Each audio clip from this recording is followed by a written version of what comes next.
మీరు చీకటి గదిలో ఉన్నారనుకోండి. గదిలోని వస్తువులను మీరు చూడగలరా? గది వెలుపల ఉన్న వస్తువులను చూడగలరా? వివరించండి.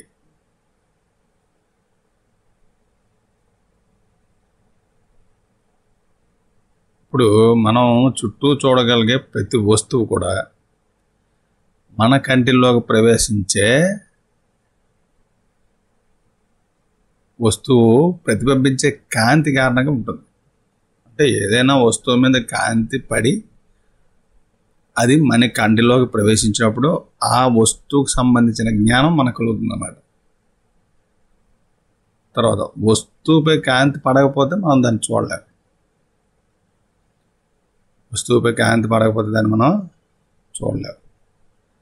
చీకటి గదిలో ప్రతిబింబించే కాంతి లేనందున మనం వస్తువులను చూడలేము. చీకటి గదిలో ఏంటంటే ప్రతిబింబించే కాంతి లేదు కాబట్టి మనం వస్తువుల్ని చూడలేము. గది బయట ఉన్న వస్తువులు మనం చూడగలం, ఎందుకంటే కాంతి పడి వస్తువులపై ప్రతిబింబిస్తుంది కాబట్టి మనం వాటిని చూడగలం.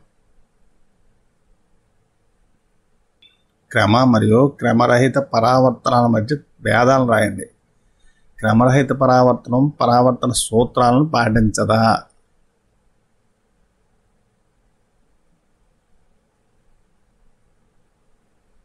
ఏంటంటే క్రమ మరియు క్రమరహిత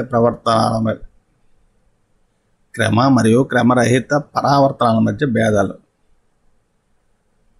ఏంటంటే, మొదటిది మృదువైన ఉపరితలం నుండి ప్రతిబింబిస్తాయి. అంటే మృదువైన ఉపరితలం అంటే నునుపైన ఉపరితలం అన్నమాట. ఇదేంటంటే గరుగ్గా లేదా సక్రమంగా లేని ఉపరితలంపై ప్రతిబింబించే సమాంతర కిరణాలు. అంటే ఇవి సమాంతరంగా లేవు కాబట్టి ప్రతిబింబాన్ని విస్తరించే సక్రమంగా లేని ప్రతిబింబం అంటారు దీన్ని. సక్రమంగా లేని ప్రతిబింబం ఇదేంటంటే దీనికి ఉదాహరణ అద్దంలోని ప్రతిబింబం దీనికి ఉదాహరణ ఏంటంటే గరుగుతలం మీద ఏదైనా రాసే ప్లాంక్ పైన ప్రతిబింబం. తర్వాత చిత్రాలు క్రమబద్ధమైన ప్రతిబింబం ద్వారా ఏర్పడతాయి. సాధారణంగా ప్రతిబింబం ద్వారా స్పష్టమైన చిత్రాలు ఏర్పడవు.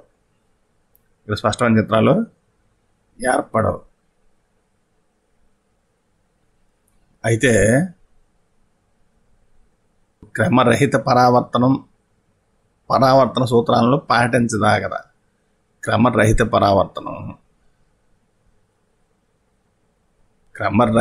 పరావర్తనంలో ప్రతిబింబంలో ప్రతి కిరణం కూడా ప్రతిబింబ నియమాలను అనుసరిస్తుంది. ఉపరితలం అసమానంగా ఉండడం వల్ల కోణాలు భిన్నంగా ఉంటాయి. ఏంటంటే కోణాలు భిన్నంగా ఉంటాయి కాబట్టి ప్రతిబింబ కోణం కూడా భిన్నంగా ఉంటుంది అన్నమాట. కానీ కిరణాలు నియమాన్ని అయితే అనుసరిస్తాయి. ఏ నియమాన్ని అనుసరిస్తాయి? యాంగిల్ I = యాంగిల్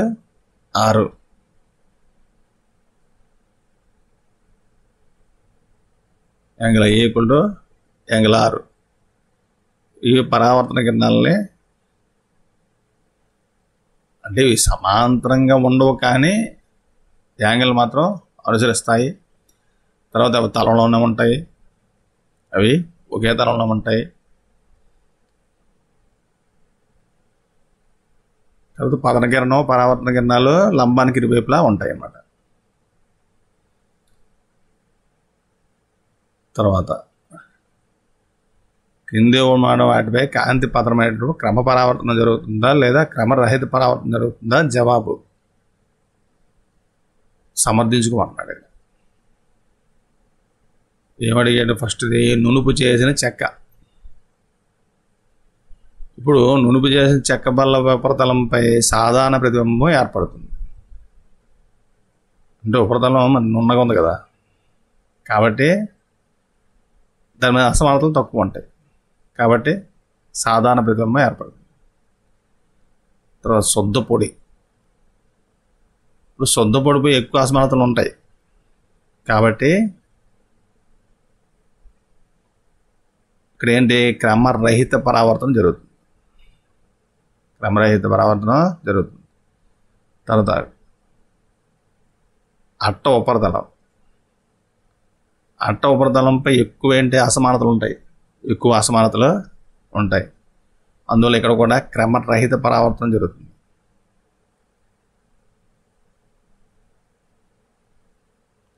తర్వాత నీరు చల్లిన పాలరాతి నేల. ఇక్కడ తక్కువ అసమానతలు ఉంటాయి. ఈ పాలరాతి నేల మీద తక్కువ అసమానతలు ఉంటాయి కాబట్టి ప్రతిబింబం ఏర్పడుతుంది.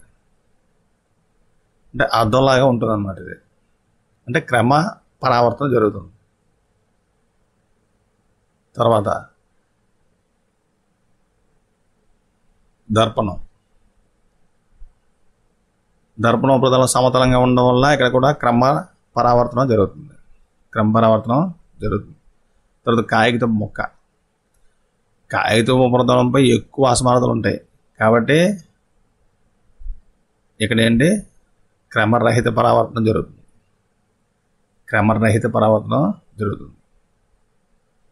తర్వాత పరావర్తన సూత్రాలు పేర్కొనండి. పరావర్తన సూత్రాలు పతన కోణం ఎల్లప్పుడూ పరావర్తన కోణానికి సమానంగా ఉంటుంది. అంటే లంబం వైపు. పతన కోణం ఎల్లప్పుడూ పరావర్తన కోణానికి సమానంగా ఉంటుంది. తర్వాత పతన కిరణము పతన బిందువు వద్ద నార్మల్ ఉంటుంది కదా. పతన కిరణము పతన బిందువు వద్ద చేసే నార్మల్కి తర్వాత పరావర్తన కిరణం అన్నీ కూడా ఒకే తలంలో ఉంటాయి. పతన కిరణము పతన బిందువు వద్ద ఉండే నార్మల్ మరియు పరావర్తన కిరణం అన్నీ ఒకే తలంలో ఉంటాయి. తర్వాత పతన కిరణము పరావర్తన కిరణం లంబానికి ఇరువైపులా ఉంటాయి. పతన కిరణము మరియు పరావర్తన కిరణము లంబానికి ఇరువైపులా ఉంటాయి.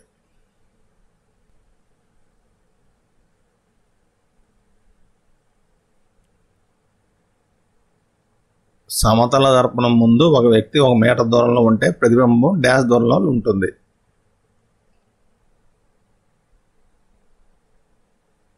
సమతల దర్పణం ముందు ఒక వ్యక్తి 1 మీటర్ దూరంలో ఉంటే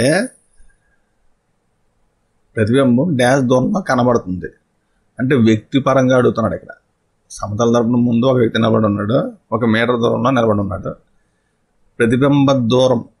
ప్రతిబింబం ఎంత దూరంలో కనబడుతుంది అంటే ఇతనికి అద్దానికి ఉండే దూరము మరి అద్దానికి ప్రతిబింబానికి మధ్య ఉండే దూరము రెండు కలపాలన్నమాట. ఎంత అవుతుంది అప్పుడు? 1 మీటర్ ఇచ్చాడు కాబట్టి 2 మీటర్ల దూరం అన్నమాట.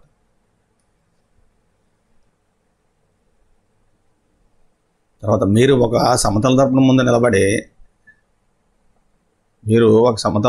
నిలబడినా మీ కుడి చేతిలో డాష్ చెవిని పట్టుకుని ఉంటే దర్పణంలో మీ ప్రతిబింబం కుడి చెవిని డాష్ చేతితో పట్టుకున్నట్టు కనిపిస్తుంది. సమతల దర్పణం ముందు నిలబడి మనం కుడి చేతితోనే చెవిని పట్టుకుని ఉన్నాం అనుకోండి, కుడి చేతితో ఎడమ చెవిని పెట్టుకుని ఉన్నాం అనుకోండి, కుడి చేతితో ఎడమ చెవిని పట్టుకుని ఉంటే దర్పణంలో ప్రతిబింబము కుడి చెవిని ఎడమ చేతితో పట్టుకున్నట్లు ఉంటుంది. ఇక్కడ కూడా ఎడమ, ఇక్కడ కూడా ఎడమ.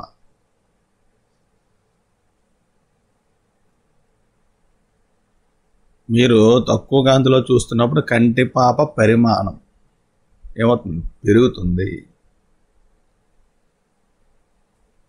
రాత్రి తిరిగే పక్షులు కళ్ళలో దండాల కన్నా శంకువులు.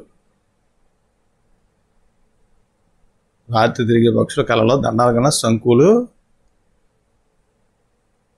తక్కువ సంఖ్యలో ఉంటాయి. దండాలు ఎక్కువ సంఖ్యలో ఉంటాయి, శంకులు తక్కువ సంఖ్యలో ఉంటాయి. పతన కోణము పరావర్తన కోణానికి సమానము.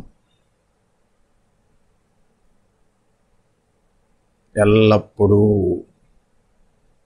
పతన కోణం పరావర్తన కోణానికి ఎల్లప్పుడూ సమానం. సమతల దర్పణంలో ఏర్పడే ప్రతిబింబం ఏంటి? విద్యా ప్రతిబింబం దర్పణానికి వెనుక వైపు వస్తుంది, వస్తు పరిమాణంతో సమానంగా ఉంటుంది. బి విద్యా ప్రతిబింబం దర్పణం వెనుక వస్తు పరిమాణంతో సమానం.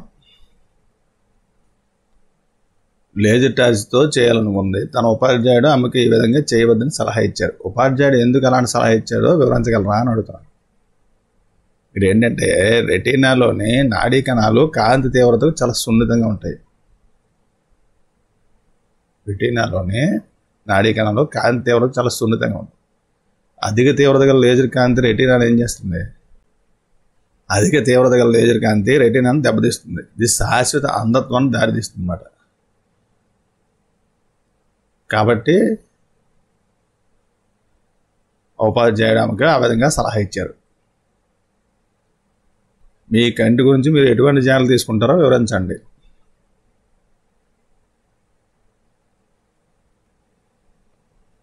సూర్యుని లేదా శక్తివంతమైన కాంతిని నేరుగా చూడకూడదు. ఒకటి, సూర్యుని లేదా శక్తివంతమైన కాంతిని నేరుగా చూడకూడదు. కళ్ళను ఎప్పుడు రుద్దకూడదు. దుమ్ము ధూళి కళ్ళలోకి వెళ్తే శుభ్రమైన నీటితో కడుక్కోవాలి.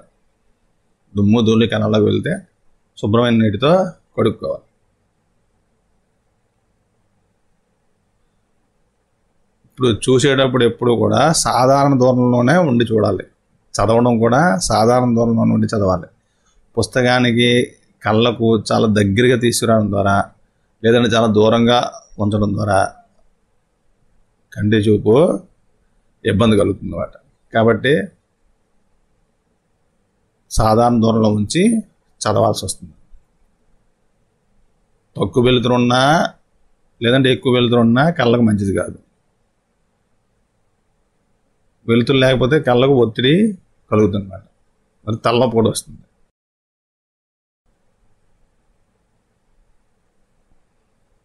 తర్వాత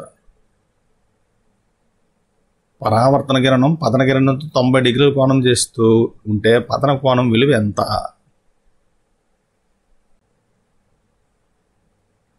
పరావర్తన కోణము పతన కోణంతో 90 డిగ్రీలు.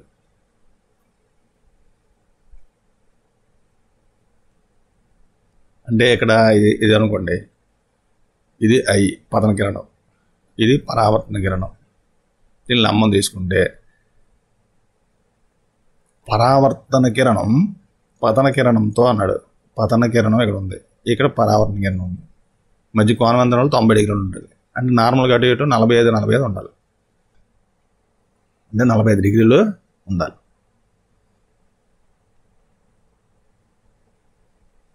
ఒకదాన్ని 40 సెంటీమీటర్ల దూరంలో సమాంతరంగా ఉన్న 2 దర్పాల మధ్య కొవ్వొత్తును ఉంచినప్పుడు ఎన్ని ప్రతిబింబాలు ఏర్పడతాయి? 40 సెంటీమీటర్ల తేడాతో 2 సమాంతర సమతల దర్పణాల మధ్య కొవ్వొత్తును ఉంచితే ఎన్ని చిత్రాలు? 2 సమాంతర సమతల దర్పణాల మధ్య వస్తువును ఉంచితే అనంత చిత్రాలను ఏర్పరుస్తుంది. తర్వాత 2 దర్పణాలను 90 డిగ్రీల కోణంలో ఉన్నాయి. ఒకదానిపై 30 డిగ్రీల కోణం చేస్తూ కాంతి కిరణం పడింది. 2 దర్పణాలు 90 డిగ్రీల కోణంలో ఉన్నాయి. ఒకదానిపై 30 డిగ్రీల కోణం చేస్తూ కాంతి కిరణం పడింది. పరావర్తన కిరణం 2వ దర్పణం నుండి గీయండి.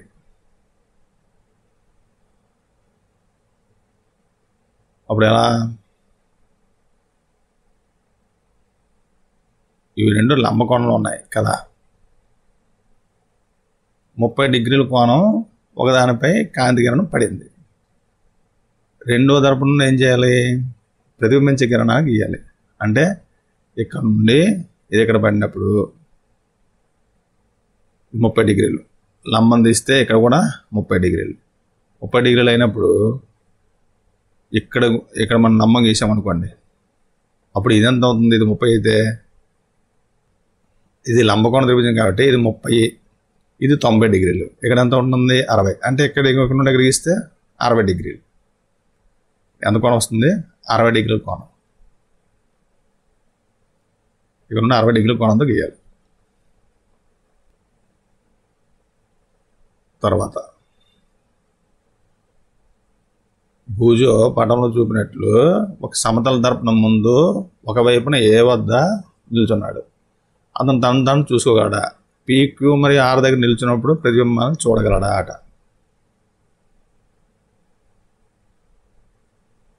ఇక్కడేంటి? ఏ వద్ద నిల్చున్నాడు. ప్రతిబింబం ఎక్కడ ఉంది? ఇక్కడ ఉంది.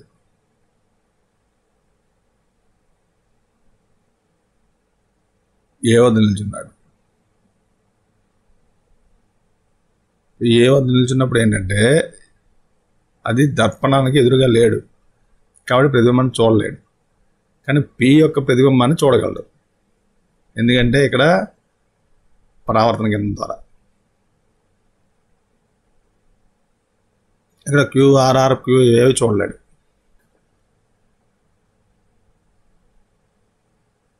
పి ప్రతిబింబం మాత్రమే చూడగలడు. క్యూఆర్ని ఏని చూడలేడు. తర్వాత పటంలో చూపిన విధంగా ఒక వస్తువు ఏ వద్ద ఉన్నప్పుడు సమతల దర్పణంలో దాని ప్రతిబింబ స్థానం.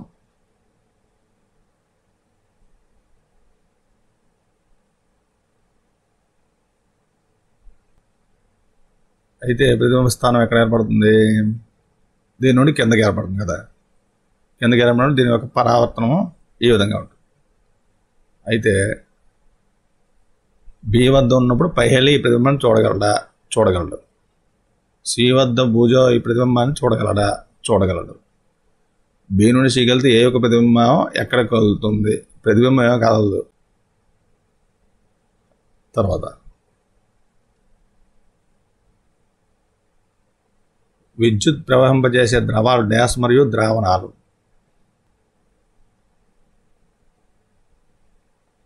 విద్యుత్తును ప్రవహించే ద్రవాల్లో ఏంటి? ఆమ్లాలు, క్షారాలు, లవణాలు. ఒక ద్రావణం గుండా ప్రయాణం చేసే విద్యుత్తు డ్యాస్ ప్రభావాన్ని కలుగజేస్తుంది.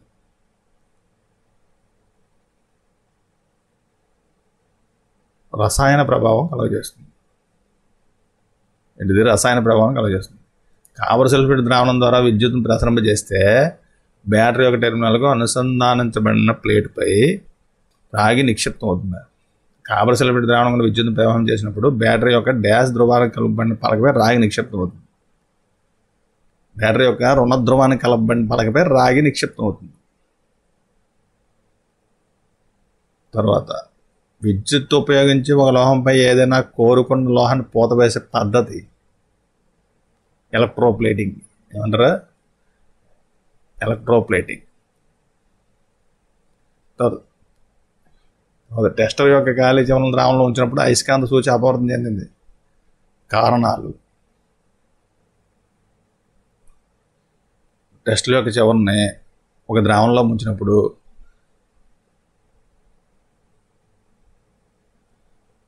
వైరు దాని ద్వారా విద్యుత్తును ప్రవహింపజేసినప్పుడు అయస్కాంత లక్షణాన్ని పొందుతుంది.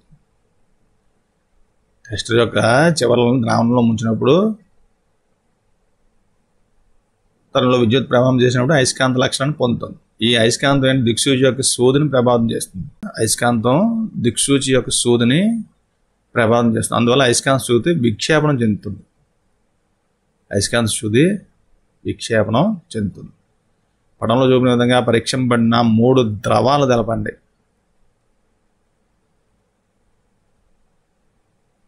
విక్షేపం చెందడానికి కారణమయ్యే 3 ద్రవాలు ఏంటి? కాపర్ సల్ఫేట్, తర్వాత ఉప్పు ద్రావణం, తర్వాత హైడ్రోక్లోరిక్ ఆమ్లం, సజల హైడ్రోక్లోరిక్ ఆమ్లం. పటంలో చూపినట్లు బల్బు వెలగలేదు. తగిన కారణాలు తెలపండి. ఇందులో కారణాలు ఏమేమి ఉంటాయంటే, ద్రవము ఉత్తమమైన వాహకం కాకపోవచ్చు.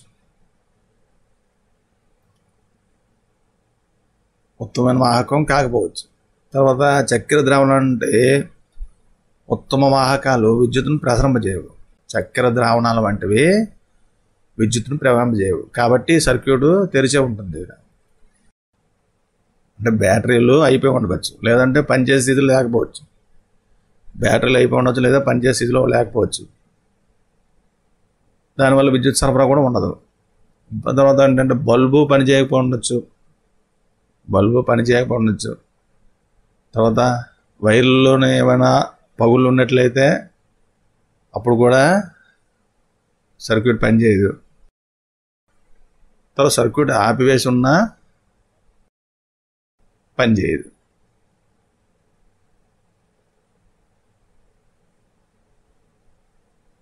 తర్వాత ఒక టెస్టర్ ఉపయోగించి ఏ, బి అని రాయబడిన 2 ద్రవాల్లో విద్యుత్ వాహనం పరీక్షించారు. ద్రవం ఏలో టెస్టర్ ఉంచినప్పుడు బల్బు ప్రకాశం తగ్గింది. ద్రవం బిలో ఉంచినప్పుడు బల్బు విహీనంగా వెలిగింది. దీని నుండి నీవు ఏమి నిర్ధారిస్తావు?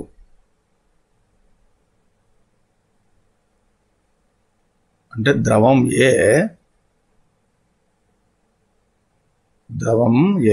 ద్రవం బి కంటే మెరుగైన వాహకం, మంచి వాహకం. ద్రవం ఏ ద్రవం బి కంటే మంచి వాహకం. స్వచ్ఛమైన నీరు విద్యుత్తును ప్రవహింపజేస్తుందా? లేకుంటే దాన్ని వాహకంగా మార్చాలంటే మనం ఏం చేయాలి? స్వచ్ఛమైన నీరు విద్యుత్తును ప్రవహింపజేయదు. స్వచ్ఛమైన నీరు విద్యుత్తును ప్రవహం చేయదు. ఒక లవణాన్ని లేదా ఆమ్లాన్ని లేదా క్షారాన్ని కరిగించడం ద్వారా దాన్ని వాహకంగా మార్చవచ్చు. లవణం కానీ, ఆమ్లం కానీ, క్షారం కానీ.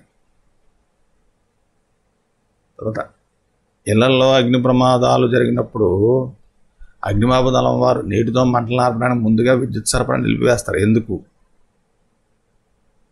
నీరు విద్యుత్తును ప్రవహింపజేస్తుంది. విద్యుత్ తీగలు లేదా ప్యానల్ బోర్డులను మీద నీళ్లు పడినప్పుడు అప్పుడు విద్యుత్ షాక్ తగలవచ్చు. విద్యుత్ తీగలు లేదా ప్యానల్ బోర్డులు నీరు చిలకరిస్తే అగ్నిమాపక సిబ్బందికి షాక్ తగలవచ్చు. కాబట్టి వారు ఆ ప్రాంతానికి విద్యుత్ సరఫరా నిలిపివేస్తారు. తీర ప్రాంతాలను నివసించే పిల్లవాడు తాగునీటిని మరియు సముద్ర నీటిని టెస్టర్తో పరీక్షించాడు. సముద్రపు నీటి విషయంలో అయస్కాంత సూచి ఎక్కువ అపర్థం చెందింది. కారణం ఏంటి? సముద్రం నీటిలో తాగునీటి కంటే ఎక్కువ లవణాలు ఉంటాయి. ఉప్పు నీటి సముద్రపు నీటి ద్రావణం కన్నా ఉప్పు నీరు తాగునీటి ద్రావణం కంటే ఎక్కువ కరెంట్ను ప్రవాహం చేయగలదు. సముద్రం నీరు తాగునీరు కంటే ఎక్కువ కరెంట్ని ప్రవాహం చేయగలదు. కాబట్టి సముద్రం నీటి విషయంలో దిక్సూచి ఎక్కువ అపవిక్షేపం చెందుతుంది. భారీ వర్షం కురిసే సమయంలో ఎలక్ట్రీషియన్లు బయట విద్యుత్ మరమ్మతు చేయడం సురక్షితం కాదు. అంటే కాలుష్యం కారణంగా వాతావరణంలో నత్రజని, సల్ఫర్ యొక్క ఆక్సైడ్లు వర్షపు నీటిలో కరిగి ఆమ్ల వర్షాల కారణం అవుతాయి. వర్షం నీరు ఆమ్ల సోమను కలిగి ఉంటే అవడం వల్ల విద్యుత్ ప్రవహిస్తుంది.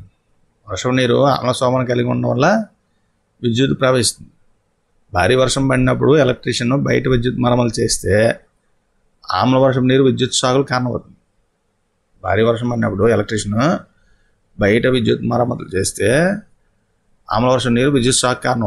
కనెక్టింగ్ వైర్లలో పగుళ్ళు ఉన్నాయనుకోండి, అప్పుడు ప్రమాదం అవుతుంది. తర్వాత సర్క్యూట్ ఆపివేయబడి ఉంచిన ఒక్కొక్కసారి ఏమంటే తెరవడానికి కూడా అవకాశాలు కూడా ఉంటుంటాయి. కాబట్టి చేయడం మంచిది కాదు. వర్షం నీరు స్వేదం జలం కంటే స్వచ్ఛమైనది అని పహేలి అన్నది. అయితే గ్లాసులో కొద్దిగా వర్షపు నీటిని స్వచ్ఛమైనదని సేకరించి టెస్ట్తో పరిశీలన అయస్కాంత సూచి అపరం చెందింది. కారణం ఏమేమి ఉండవచ్చు? వర్షపు నీరు సల్ఫర్, నైట్రోజన్ ఆక్సైడ్లతో కలిసిపోవడం వల్ల ఆమ్ల స్వభావం కలిగి ఉంటుంది. వర్షపు నీరు సల్ఫర్, నైట్రోజన్ మొదలైన ఆక్సైడ్లతో కలిసిపోవడం వల్ల ఆమ్ల స్వభావం కలిగి ఉంటుంది. నీటి ఆమ్ల స్వభావం విద్యుత్తు ప్రవేశిస్తుంది. దిక్సూచిలో విక్షేపం చెందుతుంది. తర్వాత పరిసరాల్లోని ఎలక్ట్రోప్లేటింగ్ చేయడం కొన్ని వస్తువుల పేర్లు. సైకిల్ హ్యాండిల్ బార్ ఒకటి, తర్వాత ఆవరణాలు, రాగిపై బంగారం పూత, కీ చైన్లు, ఇనుముపై క్రోమియం లేదా నికెల్ పూత, టిన్ డబ్బాలు, ఇనుముపై టిన్ పూత, పథకాలు, డోర్ హ్యాండిల్స్, ఇనుముపై రాగిపోత,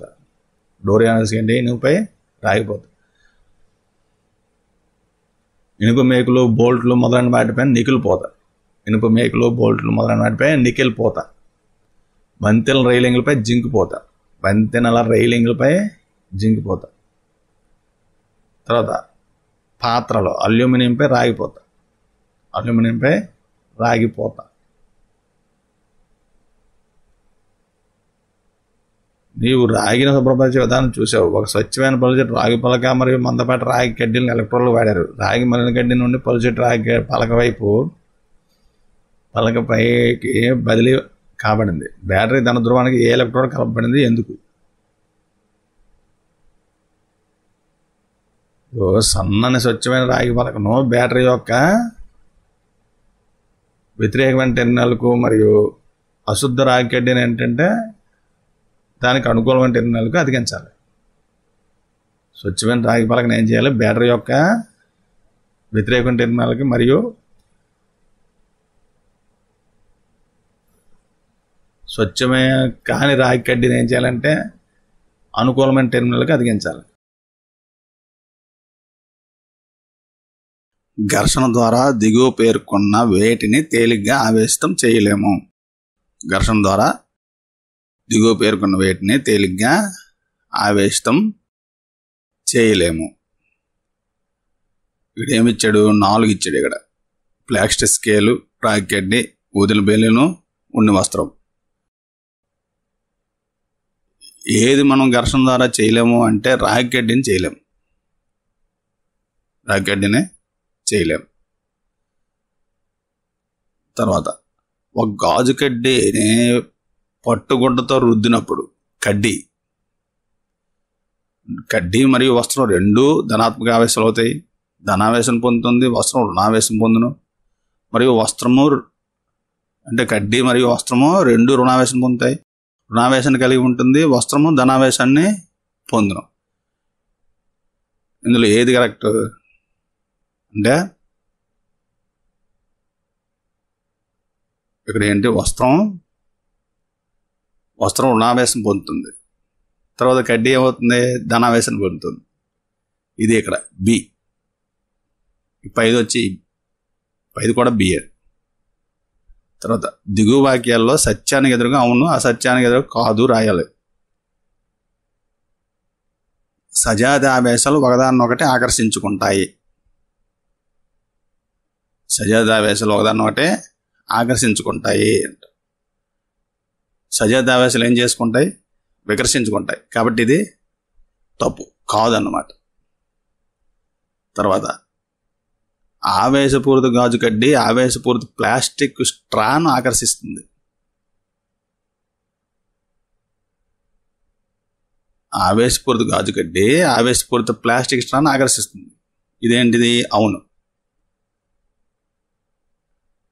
తర్వాత తటిద్వాహకం మెరుపుల నుంచి భవంతుని సంరక్షించదు అంటున్నాడు.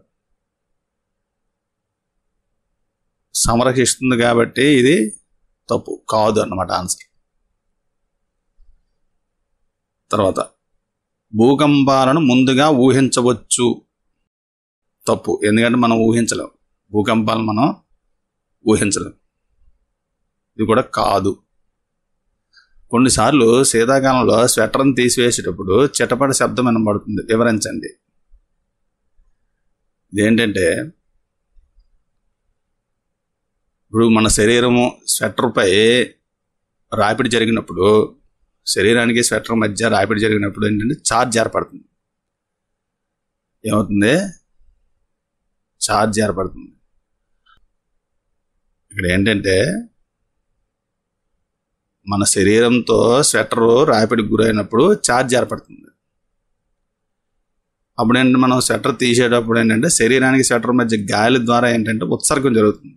గాలి ద్వారా ఉత్సర్గం జరుగుతుంది. దానివల్ల మనకి చిటపటమనే శబ్దం ఉత్పత్తి అవుతుంది. ఆవేశపూరిత వస్తువును మన చేతితో తాగితే తన ఆవేశాన్ని ఎందుకు కోల్పోతుందో వివరించండి. ఆవేశపూరిత వస్తువును మనం ముట్టుకున్నాడు. ఇప్పుడు మన శరీరం ఏంటంటే మంచి వాహకం కాబట్టి అది మన శరీరం ద్వారా భూమికి వెళ్తుంది. అప్పుడు దానివల్ల ఏంటంటే మనం చేతితో తాగినప్పుడు దాని యొక్క ఛార్జీని కోల్పోతుంది అన్నమాట. అదే హై ఛార్జ్డ్ అయితే నష్టమే జరుగుతుంది పెద్దగా. తర్వాత భూకంపాల వినాశ శక్తిని ఏ స్కేల్తో కొలుస్తారు? భూకంపం ఈ స్కేల్లో 3గా నమోదు చేయబడింది. ఇది సిస్మోగ్రాఫ్ ద్వారా నమోదు చేయబడుతుందా? ఇది చాలా నష్టాన్ని కలిగించే అవకాశం ఉందా? అది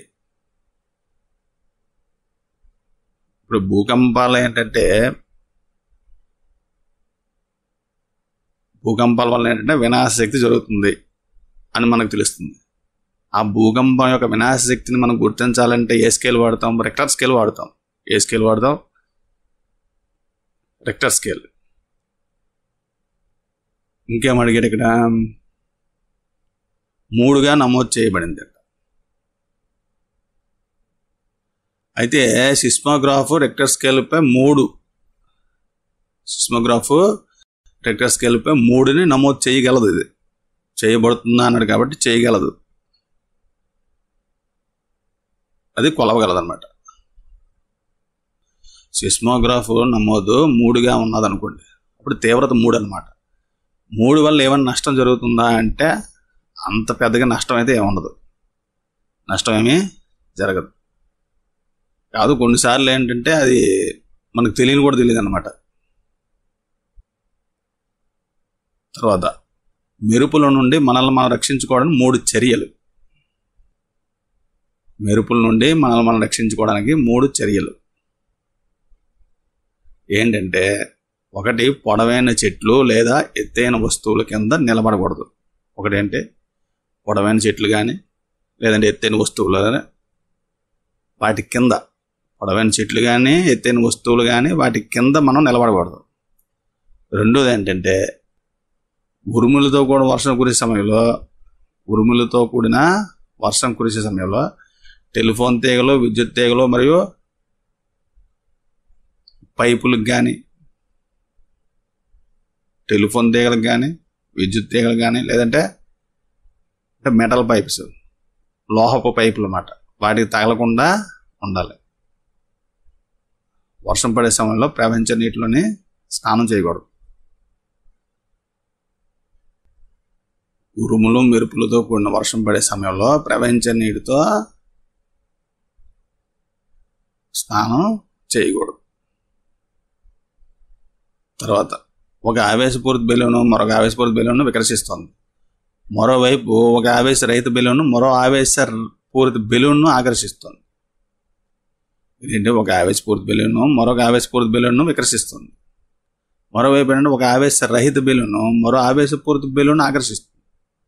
ఇలా ఎందుకు జరుగుతుంది? ఆవేశం చేయబడిన 2 బెలూన్లు ఒకే రకమైన ఆవేశాన్ని కలిగి ఉంటాయి. ఒకే రకమైన ఆవేశాలు అంటే ఏంటి? సజాత ఆవేశం. అవేంటి? ఒకదానికొకటి వ్యతిరేకం కాబట్టి అవి తిప్పికొడతాయి అన్నమాట. అయితే ఆవేశం చేయబడిన బెలూన్ను మరొక ఆవేశం చేయబడని బెలూన్ దగ్గర ఉంచినప్పుడు అదేమవుతుంది? ఆకర్షిస్తుంది. దానికి ఎలాంటి ఆవేశం లేదు కాబట్టి ఆ బెలూన్ను ఆవేశం చేయబడిన బెలూన్ ద్వారా ఆకర్షించబడుతుంది అన్నమాట. తర్వాత భారతదేశంలో భూకంపాలు వచ్చే అవకాశాలు ఎక్కువగా ఉన్న 3 రాష్ట్రాల జాబితా చెప్పండి అంటున్నాడు.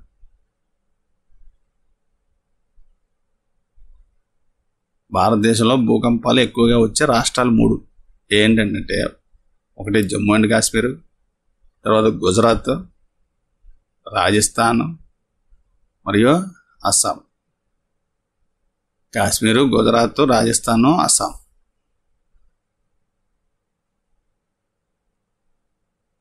మీరు మీ ఇంటి బయట ఉండగా భూకంపం వచ్చింది అనుకుందాం. మిమ్మల్ని మీరు రక్షించుకోవడానికి ఎటువంటి జాగ్రత్తలు తీసుకుంటారు? ఒకటోది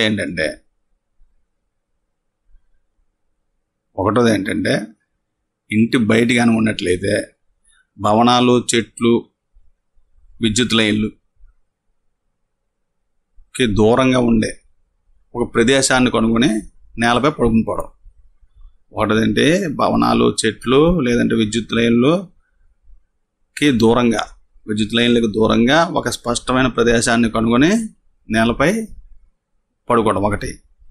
రెండోది ఏంటంటే కారులో లేదా బస్సులో ఉంటే బయటికి రాకుండా నెమ్మదిగా అంటే ప్రదేశానికి, భూకంపం ఉన్న ప్రదేశానికి దూరంగా వెళ్ళిపోవడం ప్రయత్నం చేయడం, లేదంటే ప్రకంపం లాగే వరకు అక్కడ బయట రాకుండా వెయిట్ చేయడం.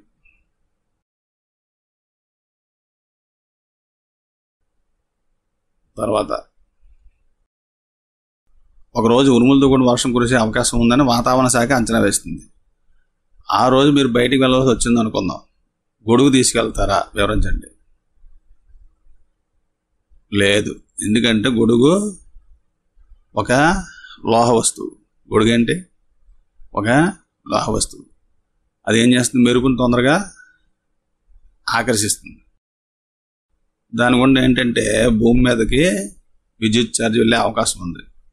అంటే మనం పట్టుకుంటాం కాబట్టి గొడుగు కర్రని శరీరం ద్వారా వెళ్ళే అవకాశం ఉంది. కాబట్టి గొడుగును తీసుకెళ్ళకూడదు.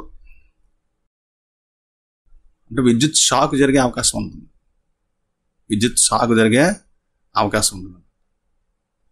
నెక్స్ట్,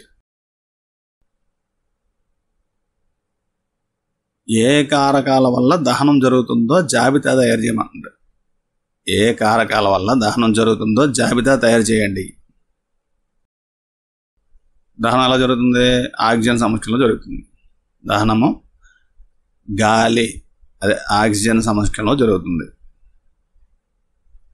తర్వాత ఏంటి? ఇంధనము జ్వలన ఉష్ణోగ్రత చేరుకున్నప్పుడు మాత్రమే దహనం జరుగుతుంది. ఇంధనము దాని యొక్క జ్వలన ఉష్ణోగ్రత చేరుకున్నప్పుడు మాత్రమే దహనం జరుగుతుంది.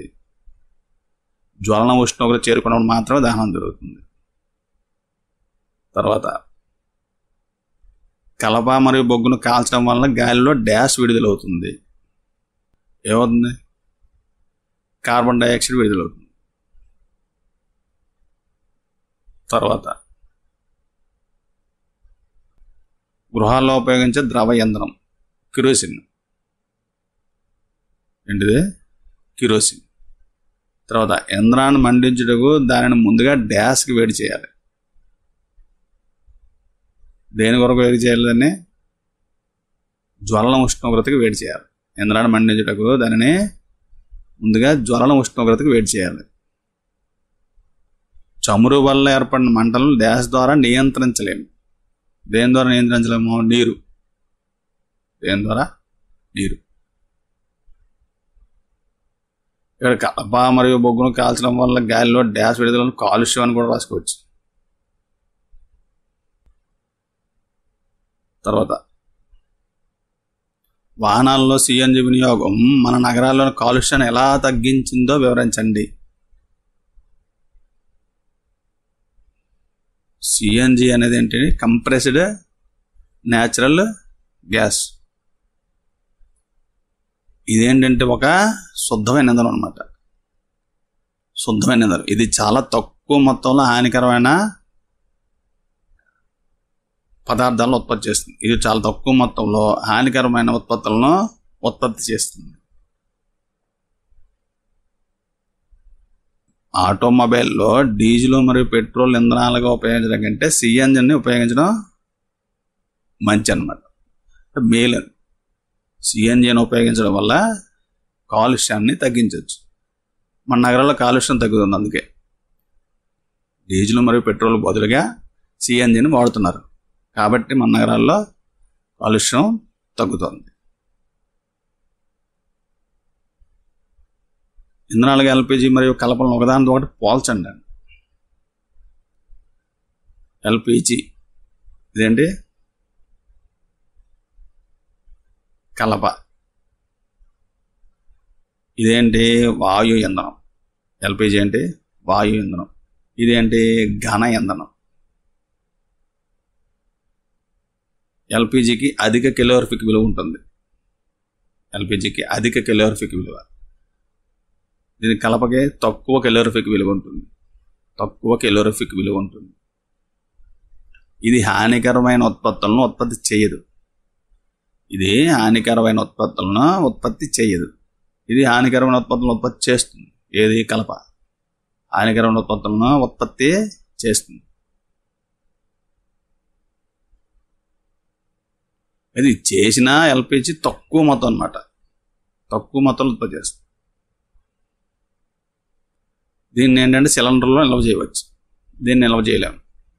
దీన్ని సిలిండర్లో నిల్వ చేయవచ్చు, దీన్ని చేయలేము. ఇది పైప్ లైన్ ద్వారా ఎక్కడికైనా సులభంగా పంపించవచ్చు. పైప్ లైన్ ద్వారా ఎక్కడికైనా సులభంగా పంపించవచ్చు. ఇది పైప్ లైన్ ద్వారా ఎక్కడికి సులభంగా పంపబడదు. పైప్ లైన్ ద్వారా ఎక్కడికి పంపబడదు. దీనివల్ల అడవులకి మేలు జరుగుతుంది. ఎల్పిజి వల్ల అడవుల నిర్మూలనకు కారణం కాదు ఇది. ఈ కలప వల్ల ఏంటంటే అడవులు నిర్మూలనకు కారణం అవుతాయి. తర్వాత ఈ ఎల్పిజి ఏంటంటే జ్వలన ఉష్ణోగ్రత తక్కువ, జ్వలన ఉష్ణోగ్రత తక్కువ, దీనికి జ్వలన ఉష్ణోగ్రత ఎక్కువ. ఇది దహనం త్వరగా ప్రారంభమవుతుంది, దహనం త్వరగా ప్రారంభమవుతుంది. ఇది దహనం నెమ్మదిగా ప్రారంభమవుతుంది, దహనం నెమ్మదిగా ప్రారంభమవుతుంది. విద్యుత్ పరికరాలకు సంబంధించిన మంటలను నియంత్రించడానికి నీరు ఉపయోగించరాదు. కారణాలంట, విద్యుత్ పరికరాలు కాలిపోతే నీరు విద్యుత్ని ఏం చేస్తుంది, నీటిలో విద్యుత్తు ప్రవహిస్తుంది. అక్కడ విద్యుత్ వల్ల ఏర్పడిన మంటలను ఎవరైతే నియంత్రించడానికి ప్రయత్నిస్తున్నారో వాళ్ళకి షాక్ కొట్టే అవకాశం ఉంటుంది. విద్యుత్ పరికరాలు కాలిపోతే నీరు ఏమవుతుంది, విద్యుత్ని ప్రవాహం చేస్తుంది. తర్వాత మంటలు నియంత్రించడానికి ప్రయత్నించే వారికి షాక్ కొట్టే అవకాశం ఉంటుంది. తర్వాత విద్యుత్ పరికరాల కలిగే మంటలు నియంత్రించడానికి నీటిని ఉపయోగించకూడదు, అందుకని ఉపయోగించరు కూడా. తర్వాత ఏంటి, కలప కంటే ఎల్పిజి మెరుగైన గృహ ఇంధనం. కారణం తక్కువ కాలుష్యకారకం. ఏంటిది, తక్కువ కాలుష్యకారకం. తర్వాత జ్వలన ఉష్ణోగ్రత తక్కువ, జ్వలన ఉష్ణోగ్రత తక్కువ. తర్వాత దీన్ని ఏంటంటే సిలిండర్లో నిల్వ చేయవచ్చు, దీన్ని సిలిండర్లో నిల్వ చేయవచ్చు. అందుకని ఇది మెరుగైన గృహ ఇంధనం.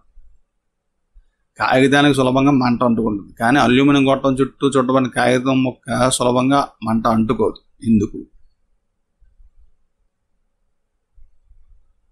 అల్యూమినియం పైపు చుట్టూ చుట్టబడిన కాగితాన్ని మనం వేడి చేసినప్పుడు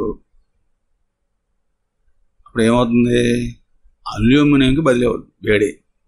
దేనికి? అల్యూమినియంకి బదిలీ అవుతుంది. అందులో కాగితం ముక్క యొక్క జ్వలన ఉష్ణోగ్రత ఏంటంటే త్వరగా పెరగదు, కాబట్టి కాగితం ముక్క మంటల్లో చిక్కుకోదు.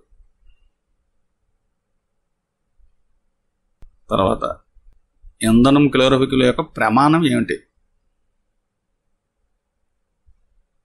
కిలోరోఫికల్ ప్రమాణం అంటే kilo joule per kilo, kilo joule per kilo, kilo joule per KG రాసుకోవచ్చు. ఇంధనం కిలోరోఫికల్ యొక్క ప్రమాణం ఇది. తర్వాత CO2 మంటలను ఎలా నియంత్రించగలదో వివరించండి. CO2 మంటలను ఎలా నివారించగలదు అంటే ఆక్సిజన్ కంటే బరువైనది. ఏది? CO2. CO2 అంటే ఆక్సిజన్ కంటే బరువైనది. అందుచేత ఏం చేస్తుందంటే ఇది అగ్నిని కప్పేస్తుంది అన్నమాట, అగ్ని చుట్టూ కప్పేస్తుంది. తర్వాత ఇంధనం మరియు ఆక్సిజన్ మధ్య సంబంధం తెగిపోవడం వల్ల అగ్ని ఏమవుతుంది, నియంత్రించబడదు. ఆక్సిజన్ అందితేనే మంటలు వెలుగుతాయి. మంటలు రావడానికి కారణం ఏంటి, ఆక్సిజన్ వల్లే మంట మండుతుంది అన్నమాట. ఆ మంటని ఏంటంటే ఇది కప్పేస్తుంది CO2. దానివల్ల ఇంధనము మరియు ఆక్సిజన్ మధ్య సంబంధం తెగిపోతుంది, అప్పుడు అగ్ని నియంత్రించబడుతుంది. సిలిండర్ నుండి విడుదలైన CO2 పరిమాణంలో విపరీతంగా వ్యాపిస్తుందన్నమాట. సిలిండర్ నుండి విడుదలైనప్పుడు CO2 పరిమాణంలో విపరీతంగా వ్యాకోచించి మరియు చల్లబరుస్తుంది అక్కడ. కాబట్టి అదేంటంటే అగ్ని చుట్టూ ఒక దుప్పట్లాగా ఏర్పరిచి ఇంధనం యొక్క ఉష్ణోగ్రతను కూడా తగ్గించేస్తుంది. పచ్చని ఆకుల కుప్పను మండించడం కష్టం, కానీ ఎండి ఆకులు సులభంగా మండించవచ్చు. వివరించండి. ఇప్పుడు ఆకుపచ్చ ఆకుల్లో ఏముంటుంది, నీరు. ఆకుపచ్చ ఆకుల్లో ఏముంటుంది, నీరు ఉంటుంది. అంటే జ్వలన ఉష్ణోగ్రత పొందాలంటే ఎక్కువ వేడి కావాలి. జ్వలన ఉష్ణోగ్రత పొందడానికి ఎక్కువ వేడి కావాలి. అది ఎండు రేకుల్లో అయితే నీరు ఉండదు కాబట్టి త్వరగా మంటలు అంటుకుంటాయి అన్నమాట. ఎండు రేకుల్లో నీరు ఉండదు కాబట్టి త్వరగా మంటలు అంటుకుంటాయి. స్వర్ణకారుడు బంగారం మరియు వెండిని కరిగించడానికి జ్వాల యొక్క ఏ ప్రాంతాన్ని ఉపయోగిస్తాడు, ఎందువల్ల? బంగారం మరియు వెండిని కరిగించడానికి స్వర్ణకారులు మంట యొక్క బయట భాగాన్ని ఉపయోగిస్తారు. దానికి ఏంటంటే వాళ్ళ దగ్గర బ్లో పైప్ ఉంటుంది కదా, లోహపు బ్లో పైప్ ఉంటుంది, దాంతో ఊదుతారు. ఆ ఊదేటప్పుడు ఏమవుతుందంటే బయట భాగం ఏదైతే ఉందో, ఆ మంట ఏర్పడడానికి బయట భాగం ఏదైతే ఉందో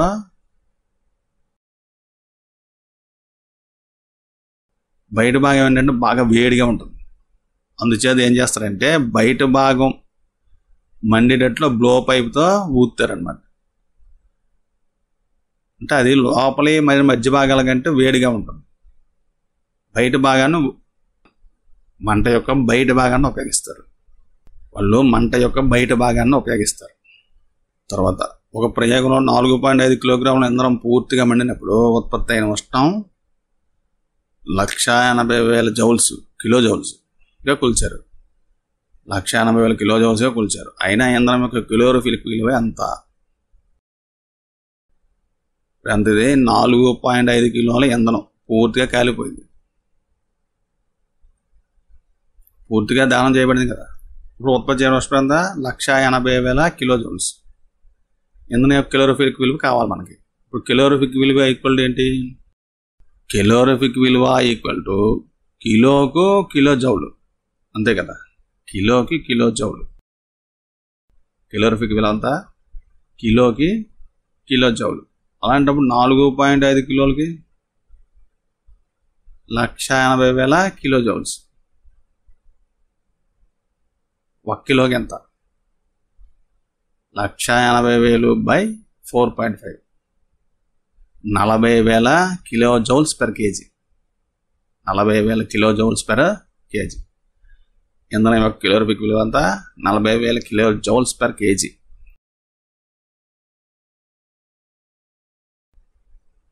తర్వాత తుప్పు పట్టే ప్రక్రియను దహనం అని పిలవచ్చా? చర్చించండి. ఒక నిర్దిష్ట ఉష్ణోగ్రత వద్ద ఆక్సిజన్ సమక్షంలో ఇంధనం మంటల్లో చిక్కుకున్నప్పుడు దహనం జరుగుతుంది.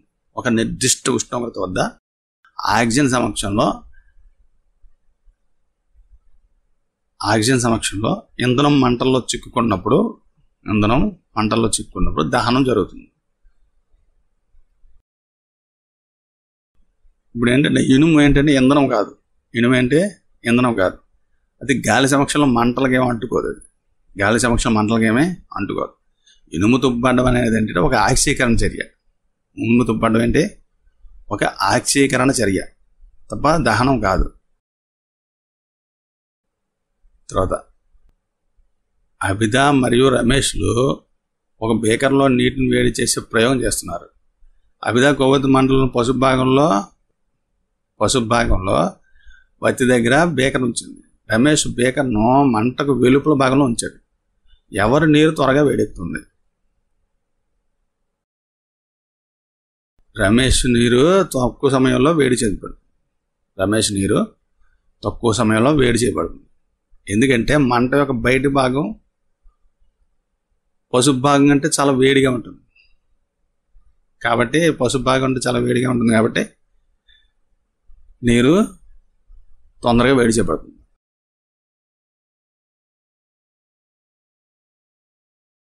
తర్వాత కింది వాటిలో ఏది సౌర వ్యవస్థలో సభ్యుడు కాదు? ఎవరు ఇక్కడ సభ్యుడు కాదు?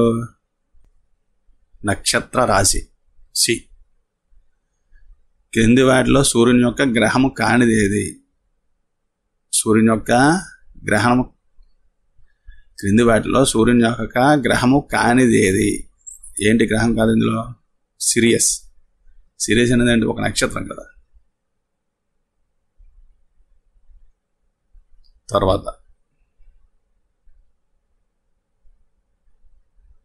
చంద్ర కళలు సంభవించడం ఒక కారణం 4 ఇచ్చాడు.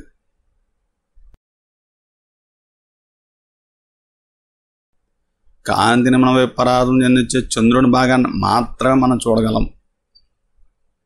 ఒకటి, ఇదైతే కరెక్టే. చంద్రునికి మనకి మధ్య దూరం మారుతూ ఉండట కాదు. చంద్రుని యొక్క ఉపరితలంలో ఒక భాగాన్ని మాత్రమే భూమి యొక్క నీడ కప్పివేయడం ఇది కాదు. చంద్రుని వాతావరణం యొక్క మందం స్థిరంగా ఉండకపోవడం ఇది కాదు. కాంతిని మన వైపు పరావర్తనం చెందే చంద్రుడి భాగాన్ని మాత్రమే మనం చూడగలం ఇది కరెక్ట్. ఏ, సూర్యుడికి అత్యంత దూరంలో ఉన్న గ్రహం ఏంటిది? నెప్ట్యూన్. ఏంటిది? నెప్ట్యూన్. ఎరుపు రంగులో కనిపించే గ్రహం ఎవరు? అంగారకుడు లేదంటే కుజుడు.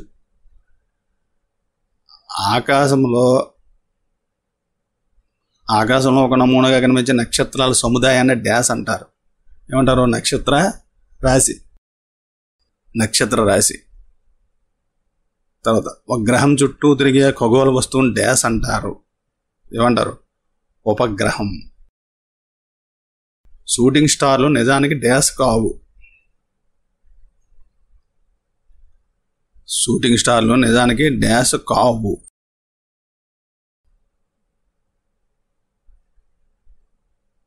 తర్వాత గ్రహ శకలాలని డ్యాస్ మరియు డ్యాస్ కక్షల మధ్య కనుగొనవచ్చు. అంగారకుడు మరియు బృహస్పతి. అంగారకుడు మరియు బృహస్పతి.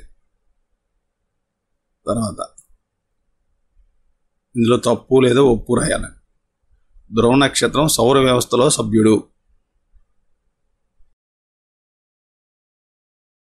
ధ్రువ నక్షత్రం సౌర వ్యవస్థలో సభ్యుడు అంట. ఏంటది? తప్పు. సభ్యుడు కాదు. తన సౌర వ్యవస్థలో అతి చిన్న గ్రహం బుధుడు.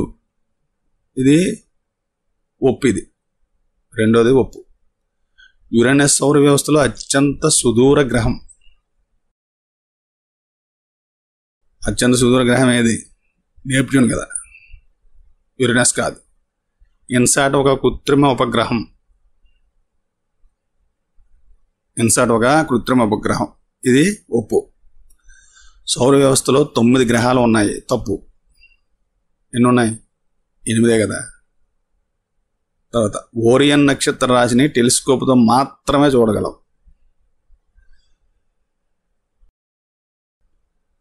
తప్పు. మామూలుగా కూడా చూడవచ్చు. ఏ వరుసలోని అంశాలని బి వరుసలోని 1 లేదా అంతకంటే ఎక్కువ అంశాలతో సరిచూడాలన్నమాట. అంతర్గ్రహాలు అంటే భూమి మరియు అంగారకుడు కుజుడు. భూమి, అంగారకుడు, కుజుడు. బాహ్య గ్రహాలు అంటే శని. ఇక్కడ చిన్నాల్లో శని. నక్షత్ర రాశులు ఏంటంటే ఓరియన్, గ్రేట్ బేర్. 2 ఉన్నాయి. Orion, great bear. తర్వాత భూమి యొక్క ఉపగ్రహం ఏంటి? చంద్రుడు. ఉపగ్రహం ఏంటి? చంద్రుడు. శుక్రుడు సాయంకాల తారగా కనిపిస్తే ఆకాశంలో ఏ భాగంలో మీరు కనుగొనవచ్చు?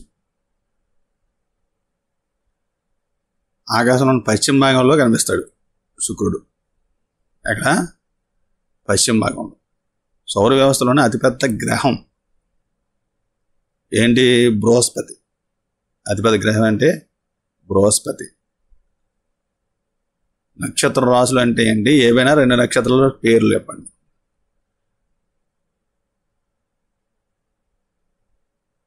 నక్షత్ర రాశులు అంటే వాటిని గుర్తించదగిన ఒక ఆకారాన్ని ఏర్పరచుకుని ఉంటాయి అన్నమాట. మనము గుర్తించదగిన ఆకారాన్ని పోలి ఉండే నక్షత్ర సముదాయాలనే నక్షత్ర సమూహాలు అంటారు. కొన్ని నక్షత్రాలు కలిసి మనం గుర్తించదగిన ఆకారాలను ఏర్పరచుకుంటే దానినే మనం నక్షత్ర రాశి లేదా నక్షత్ర సముదాయం అంటాం. ఉదాహరణ ఏంటంటే ఓరియన్.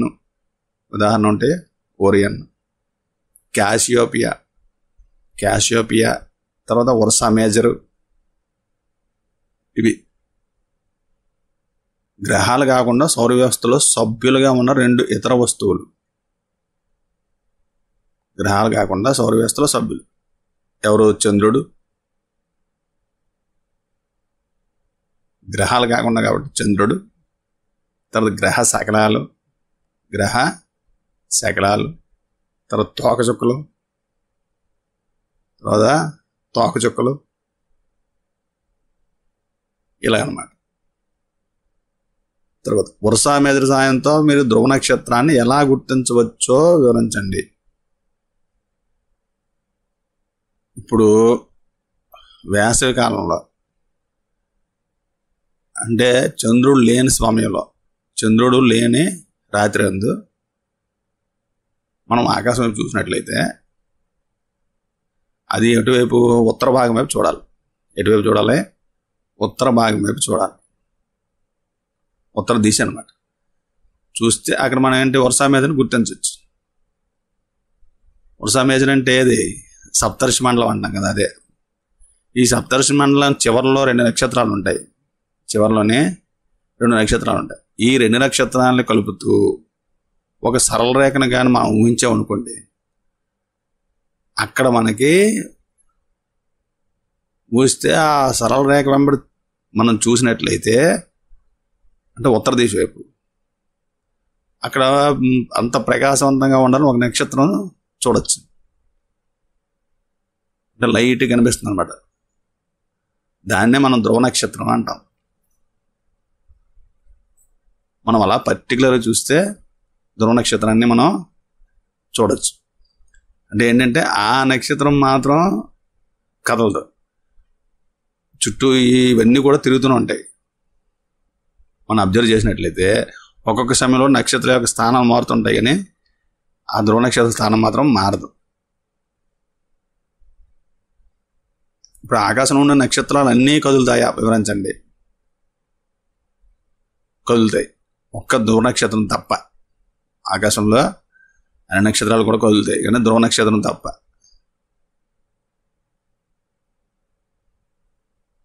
అంటే భూమి పరంగా అని కాదు, భూమి పరంగా మనం చూస్తే నక్షత్రాలు తిరుగుతాయి. భూమి పరంగా కూడా వాస్తవానికి ఏంటంటే అన్ని నక్షత్రాలు గెలాక్సీల చుట్టూ తిరుగుతూనే ఉంటాయి కదా. మామూలుగా నక్షత్రాలు తిరుగుతూ ఉంటాయి, కాకపోతే మనం భూమి పరంగా చూస్తే మాత్రం ధ్రువ నక్షత్రం అసలు కదలదన్నమాట. ఎందుకంటే అక్షం మీద ఉంది, అది భూమి యొక్క అక్షం మీద ఉంది. నక్షత్రాల మధ్య దూరం కాంతి సంవత్సరంలో ఎందుకు వ్యక్తపరుస్తారు? ఒక నక్షత్రం భూమికి 8 కాంతి సంవత్సరాల దూరంలో ఉంది అనే ప్రకటన ద్వారా ఏం అర్థం చేసుకున్నారు? ఇప్పుడు మనం నక్షత్రాల యొక్క దూరాన్ని మనం ఏంటంటే కొలవాలి అంటే అది సాధ్యమయ్యే పని కాదు.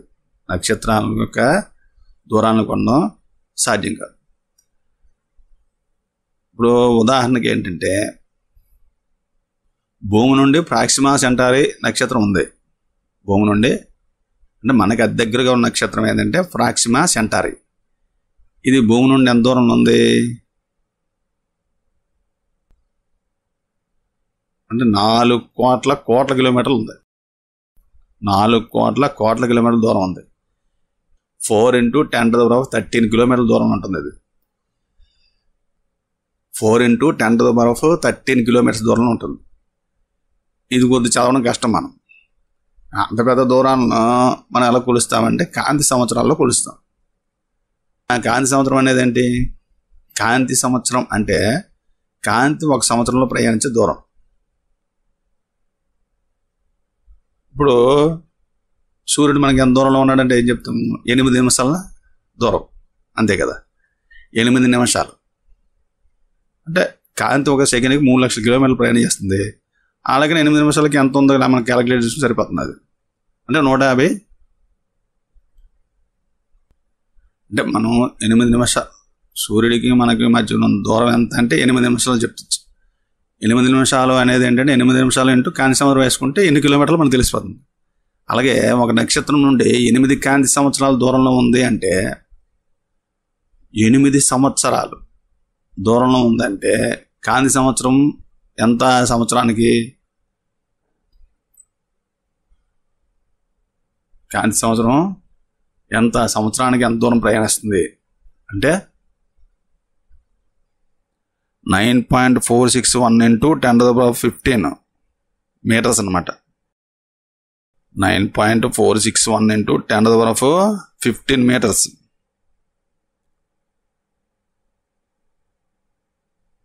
దాన్ని 8 సంవత్సరాలు మనం లెక్కేయాలి.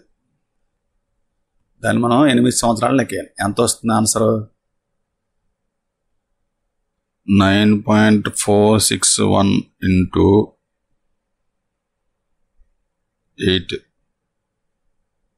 75.688 75.688 ఇంటూ 10⁻15 మీటర్స్. 10⁻15 మీటర్స్. అది తర్వాత అండి బృహస్పతి వ్యాసార్థం భూ వ్యాసార్థం కంటే 11 రెట్లు ఎక్కువ. బృహస్పతి మరియు భూముల యొక్క ఘనపరిమాణ నిష్పత్తి లెక్కించండి. బృహస్పతిలో ఎన్ని భూములు అమర్చవచ్చట? భూమి వ్యాసార్థం ఎంత? 6. భూమి వ్యాసార్థం ఎంత? 6. అయితే భూమి ఘనపరిమాణం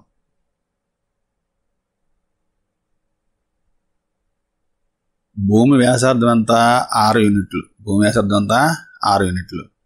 అయితే భూమి ఘనపరిమాణం అంటే 4/3 πr³. 4/3 πr³. అయితే బృహస్పతి వ్యాసార్థం ఎంత ఇచ్చాడు ఇక్కడ? బృహస్పతి వ్యాసార్థం ఎంత ఇచ్చాడు? భూ వ్యాసార్థం 11 రెట్లు అంటే 11/6 యూనిట్లు. 11/6 యూనిట్లు. తర్వాత బృహస్పతి ఘనపరిమాణం ఎంత అవుతుంది? బృహస్పతి ఘనపరిమాణం ఎంత అవుతుందంటే 4/3 ఇంటూ πr³ కదా. అంటే 6 బదులు 11/6³ వేస్తాం. 4/3 ఇంటూ π ఇంటూ 1331 r³ అవుతుంది. 4/3 ఇంటూ π ఇంటూ 1331 r³. ఇప్పుడు నిష్పత్తి అడిగాడు కాబట్టి బృహస్పతి ఘనపరిమాణము బై భూమి ఘనపరిమాణం. బృహస్పతి ఘనపరిమాణం బై భూమి ఘనపరిమాణం అంటే 4/3 π ఇంటూ 1331 r³ బై 4/3 πr³. అంతే కదా భూమి యొక్క ఘనపరిమాణం 4/3 πr³. ఇప్పుడు ఎంత అవుతుంది ఇది? దీనికి పోతే 1331/1 అంటే 1331:1 అంటే 1331:1 అనమాట. అంటే బృహస్పతిలో 1331 భూములు పెట్టచ్చు. 1331 భూముల్ని పెట్టవచ్చు.